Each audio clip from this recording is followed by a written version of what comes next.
would you like to get out of today's conversation? I want to talk through some ideas about engagement for my kids because I've noticed lately that some of them are not quite as engaged as I want them to be in the whatever we're doing Okay. in class. And what did you have planned for today? Today we had, well, let's just talk about yesterday. Let me talk about yesterday. Yesterday was, we had our quads where we met in different groups around the room. We had introduced new reading vocabulary words, spelling is part of that. And then we had a time where we met together. And that time where we met together is where I have a little bit harder time keeping their attention, especially one student, Jose. Jose. Well, what would you like to see Jose do more of? I would like to see Jose be more a part of the group. He pulls himself out of the group by being funny a lot of times. He wants the attention, but as we were working yesterday in the group, I noticed that he was scooting farther away from the group and he had pulled his hood over his head.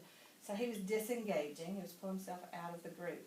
And I want to figure out what it is that I need to do to make sure that he doesn't feel the need to do that. Make it more interesting or whatever I need to do. So, well, what are things that you can think about to help you make that decision?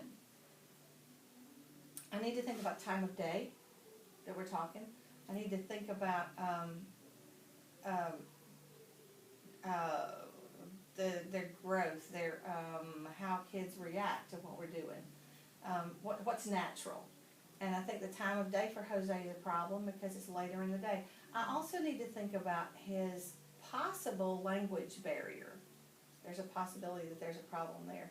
I'm not sure that there's much of a... One of our EL students. He's out of the program, but I think we're still monitoring or something like that. And I've talked to him, I've asked him, do you know what this word means? And he'll say no.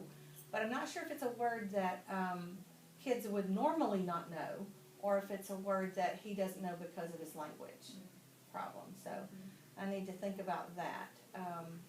But I'm thinking about adding some brain breaks, some times where they can move, really move. I worry about that though, because sometimes when that happens, it's hard to rein them back in. But I should be willing to test it out. Yeah, I think just trying it out, test it, see what will happen, and be willing to learn from that. So what are your priorities now? My priorities now are to think about not only Jose, but I need to think about all the students, and when they come to me, my class, my homeroom, at the end of the day, or at 1 o'clock, how I can help them, I don't know, get the sillies out, because it's the end of the day, I'm tired, and they're tired. They've been working all day long. So I need to figure out how I can help them take a deep breath, refocus, and get back into the seriousness and the fun of education, of what they're learning. Well, how can you go about helping Jose do that? Okay, I'm going to think about, I know that Jose likes to read nonfiction. Yes, so I think that and it's not necessarily a subject necessarily. He likes individual interesting facts, not necessarily something that's all tied together. So I was thinking about maybe letting him have a fact of the day that he could share with the class.